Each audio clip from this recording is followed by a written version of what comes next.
Here are the top stories for today, August 24, 2021.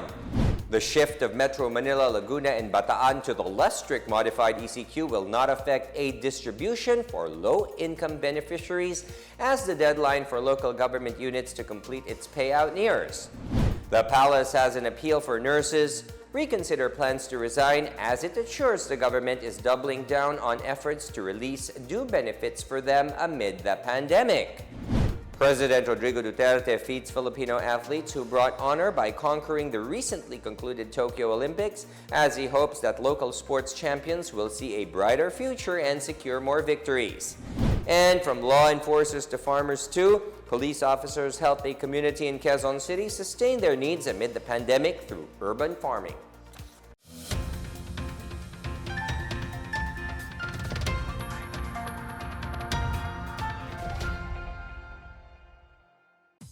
Good day, I am William Theo. Welcome to the PNA Newsroom. Low-income households who are yet to receive their cash aid during the previous 2-week enhanced community quarantine status can still get their cash aid. They can also receive their food packs from their respective local government units. Presidential spokesperson Harry Roque said the government is open to the possibility of extending the August 25 deadline to complete the distribution of cash aid. Habang hindi nyo pa po natatanggap ang ayuda ninyo, maski na ibaba sa MECQ ang classification, tatanggapin nyo pa rin po ang ayuda na intended para doon sa panahon na ECQ. Ang alam ko naman po kung para sa karagdagang ayuda, ang DSWD po ay meron talagang nakalaan na mga family food packs para at bilang karagdagang ayuda bukod pa doon sa mga naibibigay po ng ating mga lokal na pamahalaan. The special risk allowance of healthcare workers will be released soon.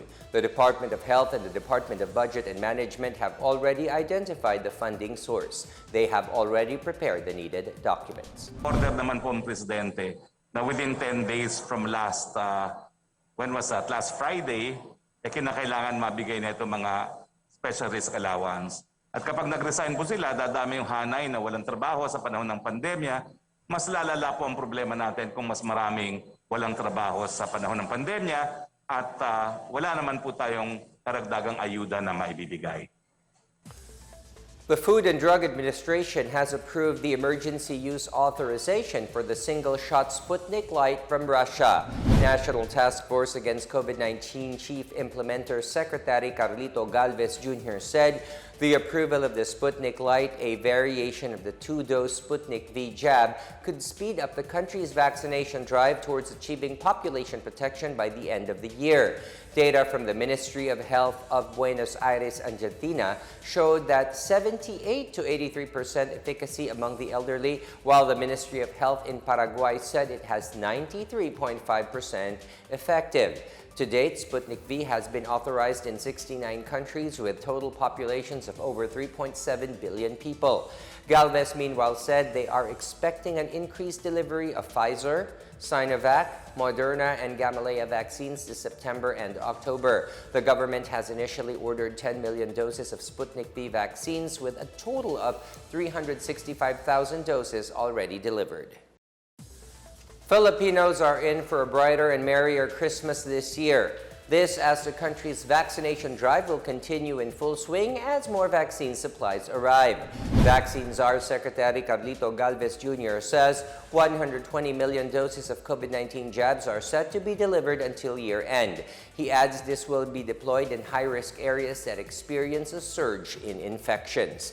Based on latest data, over 13 million Filipinos have been fully vaccinated, while almost 17 million are awaiting their second dose. In Metro Manila, over 43% of the target population, or 4.1 million individuals, have been fully vaccinated. The government aims to vaccinate 70% of the country's total population of over 109 million to achieve population protection against COVID-19. The palace is stepping into the row between the PhilHealth and private hospitals. This comes as the state insurer moved to suspend payments to hospitals and healthcare providers that are currently probed for alleged fraud.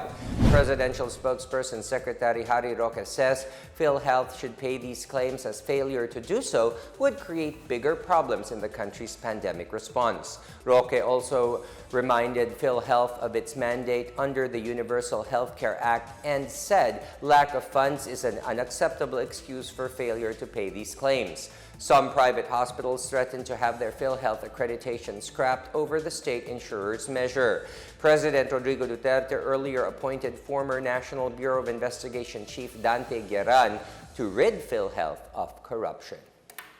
Still to come, no grandstanding. Malacanang says vaccination milestone events are aimed at encouraging more Pinoys to get vaccinated. And over 7 million students are enrolled for school year 2021 to 2022. Details ahead, keep it here on the PNA Newsroom.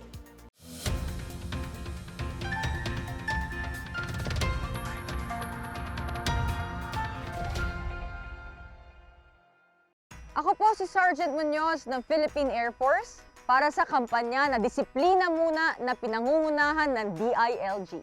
Proud po akong sabihin na bakunado na ako laban sa COVID-19.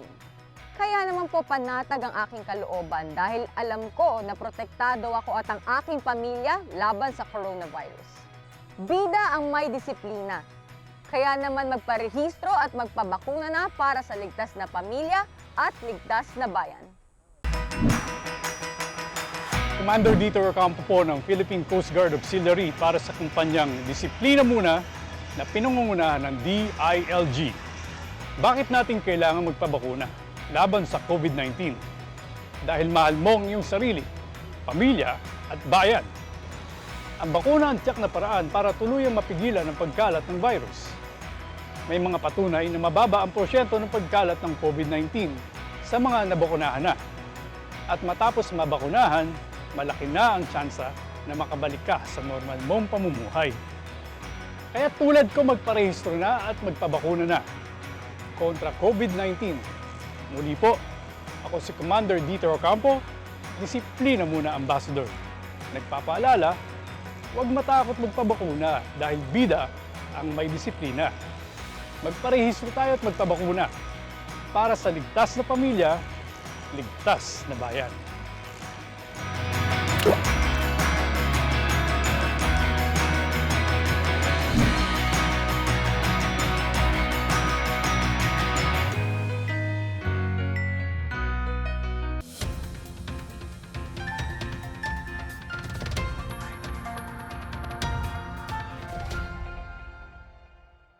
Malacanang says the holding of events to celebrate milestones in the country's COVID-19 vaccination drive helped encourage more people to get their jabs. Presidential spokesperson Secretary Harry Roque made this remark as the country marked the administration of over 30 million doses of vaccines. Roque said such events aim to raise vaccine confidence among those who have yet to get their COVID-19 shots. Roque also defended the holding of inaugurations for new hospitals and hospital facilities that cater to COVID-19 patients. He said these are held so people know where their taxes go, particularly in steps being done to address COVID-19. The national government eyes the complete vaccination of at least 50% of Metro Manila residents by the end of August. In Zamboanga City, it is the cooperation of the public and private sectors that is propping up vaccination efforts against COVID-19.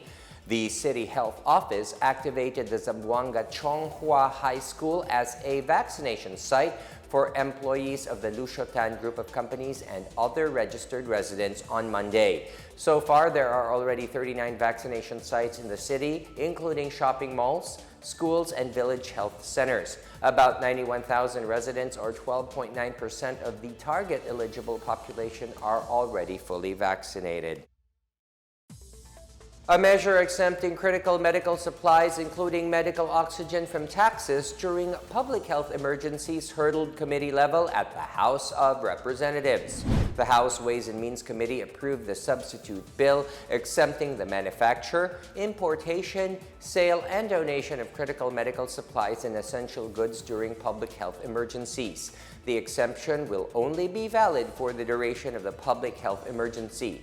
The Secretary of Finance may also suspend the threshold on required export sales to allow manufacturers to sell to the domestic market. The measure was in line with President Rodrigo Duterte's request to Congress to provide tax relief to manufacturers of medical-grade oxygen. Duterte said the country really needs a lot of medical-grade oxygen, which he described as a vital component amid the COVID-19 pandemic. Several agencies whose funds were questioned by the Commission on Audit or COA clarified further that there have been no misuse or misappropriation of taxpayers' money to benefit the National Task Force to End Local Communist Armed Conflict. More on this from Chris Crismundo. Amid reports that state auditors have questioned the transfer of some 160 million pesos to the regional offices of the Technical Education and Skills Development Authority, an official said that no money or fund is missing. Thus, the Deputy Director General for Operations, Lina Sarmiento, said the 160 million pesos apparently transferred for the National Task Force to End Local Communist Armed Conflict were spent on various livelihood and scholarship programs in 17 regions. Sarmiento said these were programs for members and supporters of communist terrorist groups who decided to return to the government fold, and potential recruits that include indigenous peoples in far-flung areas. For its part, the Department of Interior and Local Government said the 2.9 million peso alleged fund transfer to the NTF-LCAC, which has flagged by the Makabayan bloc as allegedly highly irregular, was actually a downloading of funds to the DILG Region 12. Secretary Eduardo Año clarified that DILG funds were never transferred to the NTF-LCAC. He said the fund in question was for the DILG's retooled community support program in support of the Executive Order 70, or the whole-of-nation approach in attaining inclusive and sustainable peace. He added that there is nothing irregular in DILG's use of funds for LCAC-related activities, especially since Congress appropriated this to the department. Meanwhile, the Philippine National Police said it strictly follows the rules and regulations of the COA on the utilization of anti-insurgency funds from the NTF-LCAC. The COA flagged the PNP over its supposed low disbursement of some 723 million pesos for anti-insurgency programs in 2020. PNP Deputy Chief for Administration Lieutenant General Joselito Vera Cruz said these funds are intact and will be wisely used to help Filipinos living in far-flung areas known to be infested with communist terrorists. He said the 723 million pesos is a continuing appropriation that will be spent up to December 2021 in coordination with the Department of Budget and Management. PNP Chief General Guillermo Eleazar emphasized the funds was just unused because it was only released in October 2020 and not due to negligence or anomaly. For the PNA Newsroom, I'm Chris Crismundo. A former communist cadre has challenged the Commission on Audit to audit the funds received from the national government by the congressmen of the Makabayan bloc. Jeffrey K. Eric Celi said Makabayan party list groups receive millions yearly from the government, but they are used to advance the programs of the CPP, NPA, and DF. Celis challenged the COA to check whether the Makabayan bloc spends public funds for the communist movement. He issued the call amid the COA reports on alleged deficiencies on the budget of the Department of Health and other government agencies. Presidential Anti-Corruption Commission Chair Greco Benjica also supported Celis' call, citing the accusations that public funds are being used to fund terrorist activities of the NPA. The Makabayan bloc, composed of Bayan Muna, Gabriela, Kabataan, and ACT Teachers party list groups, is receiving a budget of not less than 70 million pesos every year from the national government. About 7.2 million learners so far have enrolled in public schools nationwide for academic school year 2021 to 2022. The Department of Education's Learner Information System Quick Counts logged 2.6 million learners enrolled since August 16 and 4.5 million during the early registration as of June 2. So far, Calabarzon has logged the highest number of enrollees at 1.15 million. The National Capital Region, or NCR, recorded the second highest number of enrollees with over 980,000 learners and registrants combined. Registration will run until September 13, the first day of the school year that will use blended learning. Physical classes remain suspended due to the COVID-19 pandemic.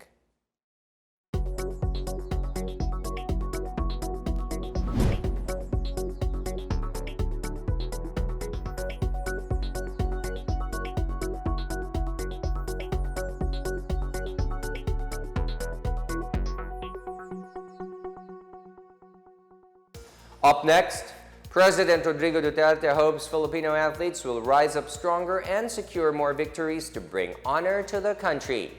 And we take a look at the tamper-proof features of the country's national ID. We're back after a quick break. Stay with the PNA Newsroom.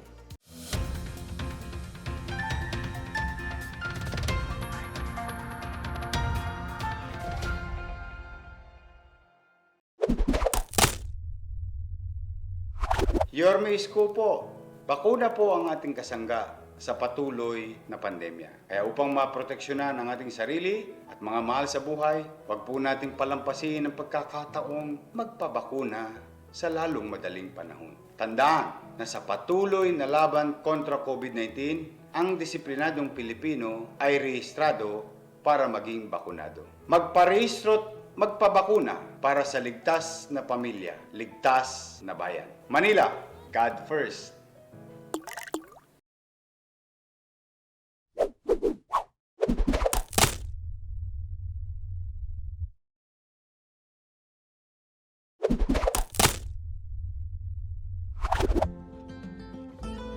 Si Mayor Richard Gomez po ito. Sa patuloy na pagharap natin sa COVID-19 pandemic, bawat isa ay bida at solusyon para wakasan ito.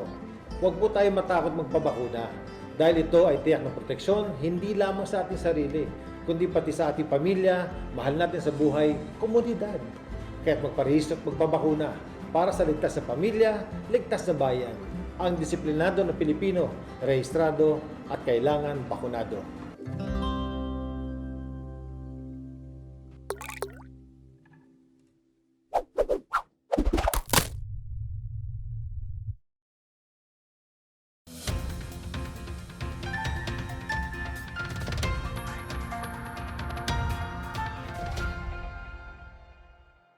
You're still watching the PNA Newsroom. The government remains committed in providing full support to Filipino athletes. This is the assurance of President Rodrigo Duterte as he led the awarding of incentives to Filipino Olympians. He also believed that more Filipino athletes will secure more victories in the future with their hard work, dedication, and sportsmanship. I am confident that you will get better and stronger in securing more victories in the future. Your success will continue to motivate many aspiring athletes and our Filipino youth to channel their energies into sports and other productive activities, keeping them away from the harmful vices. The Philippine Sports Commission has reiterated its continuing support to the Philippine team at the Tokyo Paralympics despite a huge blow to its campaign before the start of the event. Some members of the delegation, including a para-athlete, several coaches and other officials have tested positive for COVID-19. They are now isolated and told not to proceed to Tokyo. PSC Chief of Staff Mark Velasco said the PSC will continue to look at the health status of the Philippine team. For his part, Philippine Paralympic Committee President Mike Barredo remains optimistic about the national team's chances despite now being just 5 athletes strong.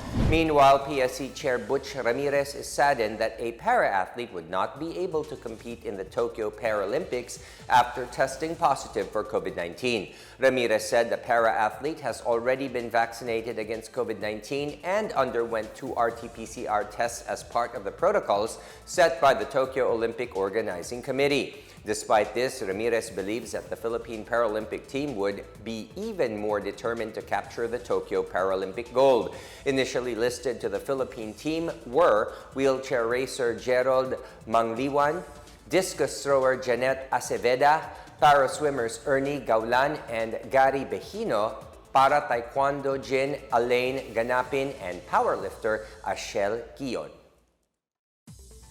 The Philippine Statistics Authority assures users of the Philippine Identification Card of its security despite the lack of their handwritten signature in their physical card. In an advisory, the PSA said the PhilID card is designed and aligned with national ID systems abroad such as in India, Singapore, Malaysia, Thailand, and Vietnam. PSA cited traditional processes such as filling up paper forms, photocopying of IDs, and wet signatures are prone to inefficiency and fraud. The PhilID design has anti-tamper features plus a QR code digital verification feature, biometric verification, and a one-time password via text messaging. Various usage tests for the PhilID features are ongoing to ensure maximum security, scalability, and functionality. The QR code system will be launched before the end of this year, while the biometric and SMS OTP verification systems will be piloted within the remaining months of 2021. In our news overseas, the Taliban on Monday warned of consequences if foreign forces stayed in the country beyond August 31st, calling the date a red line. Taliban spokesperson Suhail Shaheen refused to heed calls to extend the deadline and continue evacuations from the capital of Kabul. Shaheen said asking for an extension would cause mistrust and would show intent of continuing what the Taliban called an occupation.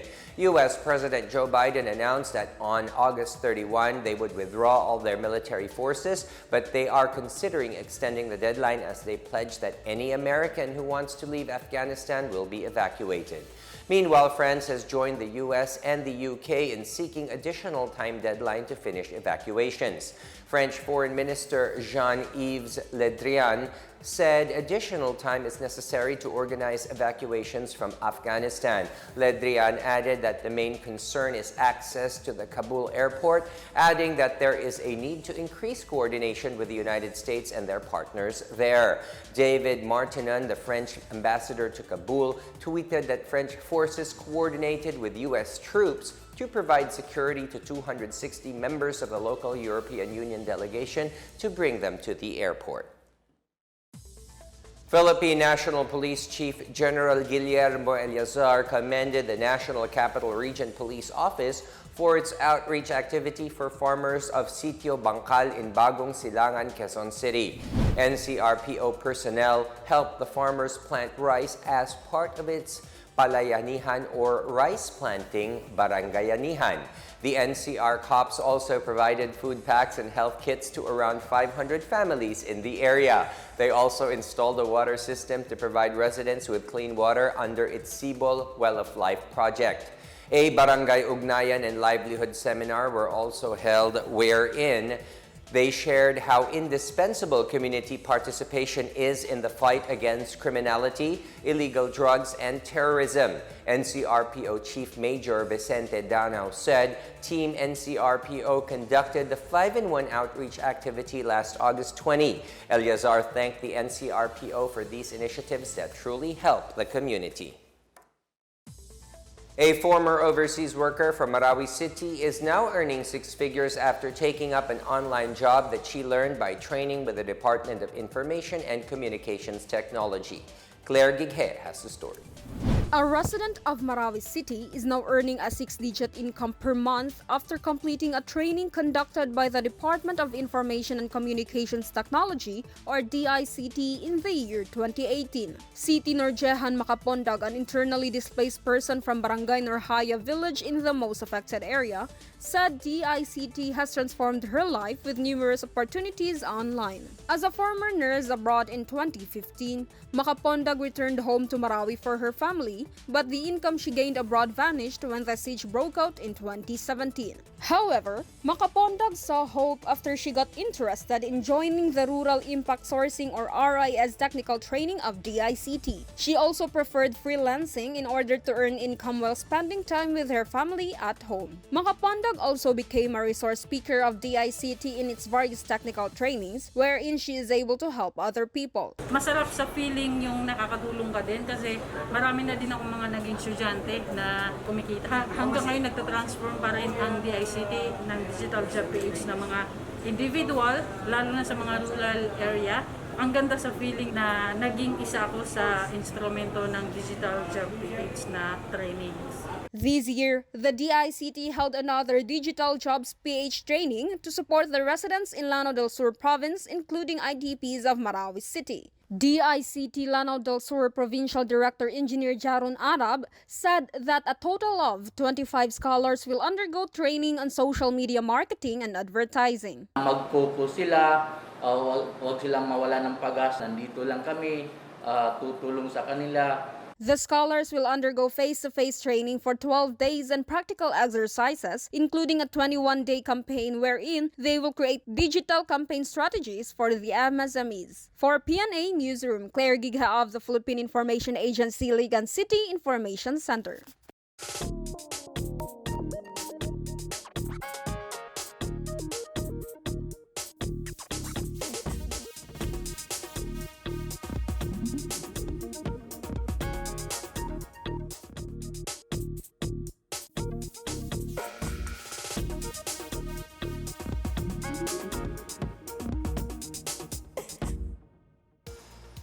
Let's take another look at today's biggest stories.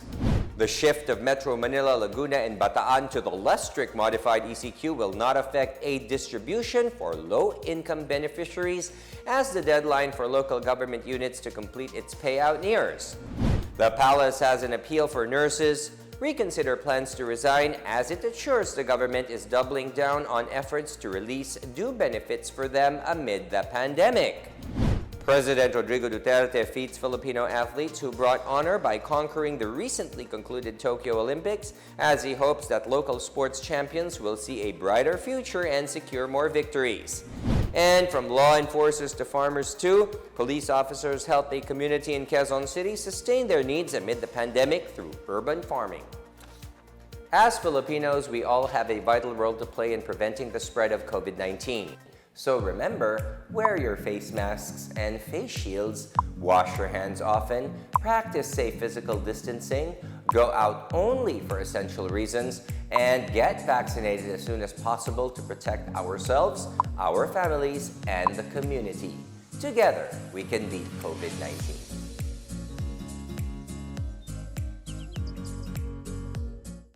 Thank you for watching another episode of the PNA Newsroom. For more news content, check our webpage or log on to the Philippine News Agency's Facebook and Twitter accounts. For more stories about the government and how it serves Filipinos, look for these hashtags in all of our social media platforms and websites. We are shown on the pages of the PCOO and its attached agencies. Also, watch us on television on PTV4 and IBC 13. And that's your daily dose of the biggest stories that you need to know. From the PNA Newsroom, we tell stories that inspire change. I am William Theo. Good day, stay safe, everyone.